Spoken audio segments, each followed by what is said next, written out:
السلام علیکم طلباء، کیسے ہیں آپ؟ امید ہے آپ سب خیریت سے ہوں گے۔ میں ہوں قاسم علی ترابی، آپ کا معلم۔ جیسے کہ آپ کو پتہ ہے کہ ہم جماعت ہفتم کی اردو کے سبق خوانی کر رہے تھے۔ اس سے پہلے ہم نے سبق نمبر 15 جو ہے وہ پڑھا تھا، کرپشن کا سد باب۔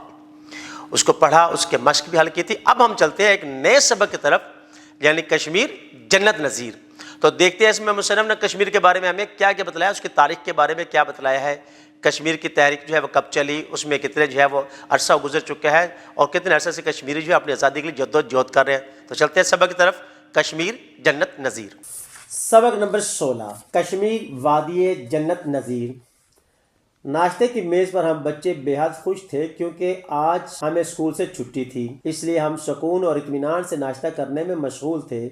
جیسے ہی دادا جان کھانے کے کمرے میں داخل ہوئے تو سب بچے خاموش ہو گئے۔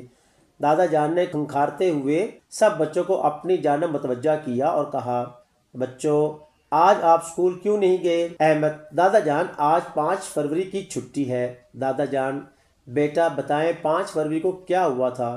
ناصر: دادا جان ہمیں صرف اتنا ہی پتہ ہے کہ آج یوم کشمیر ہے۔ دادا جان: بیٹا اس دن کو یوم کشمیر کیوں کہتے ہیں؟ احمد: معلوم نہیں دادا جان۔ دادا جان: 5 فروری پاکستان کی تاریخ کا اہم ترین دن ہے۔ اس دن کو یوم کشمیر یا یوم یکجہتی کشمیر کے طور پر منایا جاتا ہے۔ یہ دن جموں کشمیر کے خطے میں جاری تنازع کے بارے میں بیداری پیدا کرنے اور اس خطے کے لوگوں کے ساتھ یکجہتی کا اظہار کرنے کے لیے وقف ہے، جو طویل عرصے سے اپنے بنیادی انسانی حقوق سے محروم ہے۔ کشمیر کی وادی دنیا کی حسین ترین وادیوں میں شمار ہوتی ہے۔ یہ خوبصورت خطہ زمین بھارت اور پاکستان کے درمیان وجہ تنازع ہے۔ کشمیر کو اس کی خوبصورتی کی وجہ سے دنیا کی جنت بھی کہا جاتا ہے۔ بانی پاکستان قائد اعظم محمد علی جناح رحمۃ اللہ علیہ نے کشمیر کو پاکستان کی شہرگ حیات قرار دیا ہے۔ افسوس اس بات کا ہے کہ یہ شہرگ بھارت کے غاصبانہ قبضے میں ہے۔ احمد: دادا جان اصل میں کشمیریوں کی آزادی کی تحریک ہے کیا؟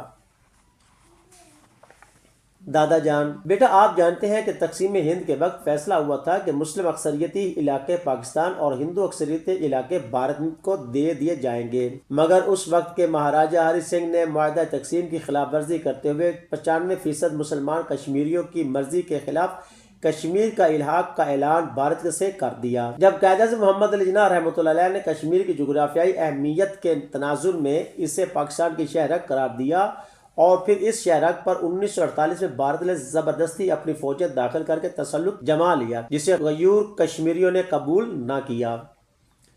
مسلمانان جموں و کشمیر مہاراجہ ہری سنگھ کے اس فیصلے کے خلاف سیخ پاؤ گے، کیونکہ وہ شروع سے ہی نعرہ لگاتے آئے تھے کشمیر بنے گا پاکستان، اور قیام پاکستان کے لیے غیور کشمیریوں نے بے شمار قربانیاں بھی دیں، جو کہ تاریخ میں سنہری حروف سے رقم ہے۔ مسلمانان مقبوضہ جموں و کشمیر کا مہاراجہ کے فیصلے کے خلاف غصہ بڑھتا گیا اور انہوں نے فیصلے کے خلاف بغاوت کرتے ہوئے مظاہرے کیے اور اپنی آزادی کے لیے پاکستان کے مسلمانوں کو پکارا، اور یوں پاکستان اور بھارت کے مابین پہلی جنگ پاکستان کے قیام کے تھوڑے عرصے بعد ہی لڑی گئی۔ اس جنگ میں بھارت کو پاکستانی قبائلیوں اور فوج کے علاوہ غیور کشمیریوں سے منہ کی کھانی پڑی، اور اس مشترکہ جدوجہد کے نتیجہ میں ریاست آزاد جموں و کشمیر کا قیام عمل میں آیا۔ قریب تھا کہ مقبوضہ کشمیر سے شروع ہونے والی یہ جنگ پورے بھارت کو اپنی لپیٹ میں لے لیتی۔ اس وقت کے بھارتی وزیر اعظم پنڈت جواہر لال نہرو نے سلامتی کونسل میں جا کر منت سماجت کی کہ جنگ بندی کروائی جائے، کیونکہ نہرو جان چکے تھے کہ ریاست آزاد جموں و کشمیر کے قیام کے بعد اب یہ جنگ رکنے والی نہیں، اور یہ جنگ پوری